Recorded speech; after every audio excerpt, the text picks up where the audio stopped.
തലേ ദിവസം അരി അരയ്ക്കാൻ പറ്റിയില്ലെങ്കിൽ ഇതുപോലെയൊന്ന് അരി വെള്ളത്തിലിട്ടിട്ട് അരച്ച് നോക്കൂ. ഈസി ആയിട്ട് നമുക്ക് അപ്പം റെഡിയാക്കി എടുക്കാം. ബ്രേക്ക്ഫാസ്റ്റ് ഉണ്ടാക്കാൻ തലേ ദിവസം നമ്മൾ അരി അരച്ചില്ലെങ്കിലും കുഴപ്പമില്ല. നമുക്ക് രാവിലെ ഇൻസ്റ്റൻ്റ് ആയിട്ടൊരു അപ്പം ഉണ്ടാക്കാൻ വേണ്ടി ഞാൻ 2 ഗ്ലാസ് അരിയാണ് വെള്ളത്തിലിടാൻ പോകുന്നത്. അതിനായി 2 ഗ്ലാസ് അരി ഞാൻ നന്നായിട്ട് കഴുകി എടുത്ത് വെച്ചിട്ടുണ്ട്. ഇതിലേക്ക് 1 ബൗൾ തേങ്ങാപ്പീര, 1 തവി ചോറ്, 2 ടേബിൾ സ്പൂൺ പഞ്ചസാര,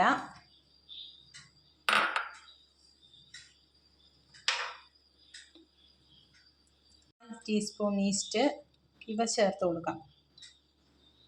നന്നായിട്ടൊന്ന് ഇളക്കി കൊടുത്ത് ആവശ്യത്തിന് വെള്ളം ചേർക്കാം.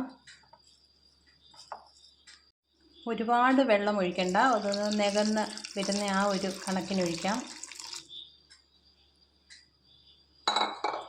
ഈ ഒരു പരുവത്തിൽ വെള്ളം ഒഴിച്ച് നന്നായിട്ട് ഇളക്കി അടച്ച് വെക്കാം. നന്നായിട്ട് ഇളക്കിയിട്ടുണ്ട്. നമുക്ക് അടച്ച് വെച്ചിട്ട് രാവിലെ ഇനി അരച്ചെടുക്കാം. ഇന്നലെ ഞാൻ കുതിർക്കാനിട്ട അരിയും തേങ്ങയൊക്കെയാണ്. നന്നായി കുതിർത്തിട്ടുണ്ട്. നമുക്ക് അരച്ചെടുക്കാം. ഇനി ഇതിലേക്ക് വെള്ളമൊന്നും ചേർക്കേണ്ട, നമ്മൾ ഒഴിച്ച വെള്ളത്തിൽ തന്നെ അരച്ചെടുക്കാം. അരയ്ക്കാനായി മിക്സിയുടെ ജാറിലേക്ക് നമുക്ക് ഇട്ട് കൊടുക്കാം. ഇതിലേക്ക് 4 കഷ്ണം ചുവന്നുള്ളി, കുറച്ച് ജീരകം ചേർത്ത് നന്നായി അരച്ചെടുക്കാം. ഇതുപോലെ ഞാൻ നന്നായി അരച്ചൊരു പാത്രത്തിലേക്ക് ഒഴിച്ചിട്ടുണ്ട്. നമുക്ക് വെള്ളയപ്പം ഉണ്ടാക്കാം. പാൻ വെച്ചിട്ടുണ്ട്. ചൂടാകുമ്പോൾ നമുക്ക് മാവ് ഒഴിച്ചു കൊടുക്കാം.